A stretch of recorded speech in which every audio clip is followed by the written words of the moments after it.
I started conscious recovery for one primary reason, and that is offering a way out of darkness and despair. When I was 2 years sober, I was at one of the most difficult moments of my life. All of those underlying issues that I hadn't yet addressed were coming to the surface. I actually reached a place that was so dark that I was on the brink of considering suicide. When I got sober in a time and place where people were using this narrative that sounded something like this. Don't worry about all of that. Just don't drink. If you don't drink today, it's a successful day. And what was happening for me is I was thinking, yeah, I had a successful day. I haven't had a drink for 18 months, but why do I feel this way?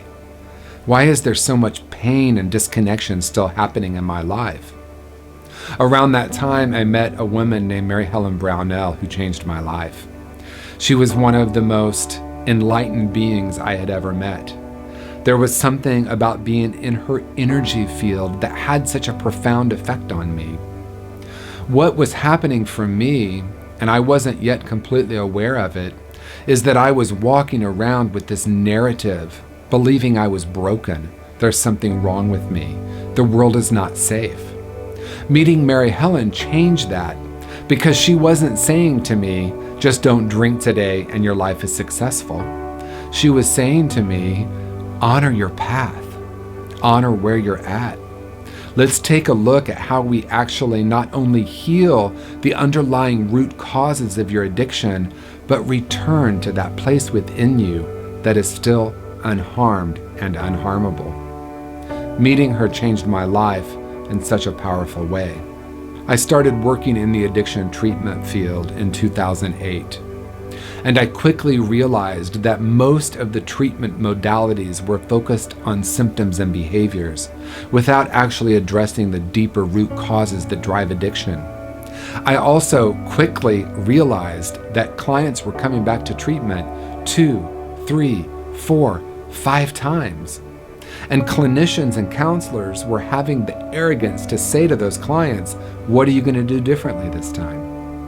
And of course, that's an important question to ask someone who has relapsed for the 8th time, what are you going to do differently? But I began to become curious about what we as a treatment industry can start to do differently as well. Because of my own experience with Mary Helen and my years of being in recovery myself, I brought a different conversation, a different perspective to addiction treatment. As a matter of fact, I decided I was not going to call it addiction treatment. I was going to be focused on addiction healing. And that healing was really about creating a space for us to return to our true nature, to unlearn the core false beliefs that have kept us feeling stuck.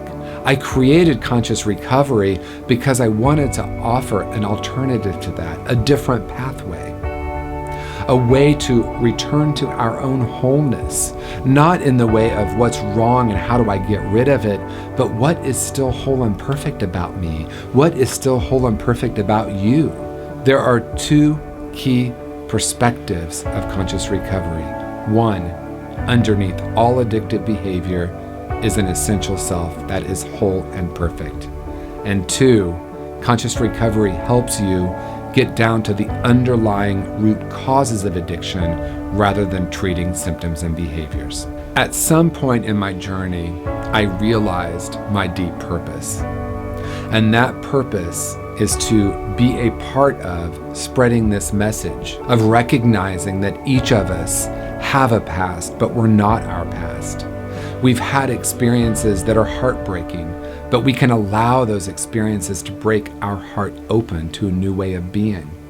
That no matter what you've done or what's happened to you, underneath all of that is a whole and perfect spiritual being, that you are indeed unharmed and unharmable.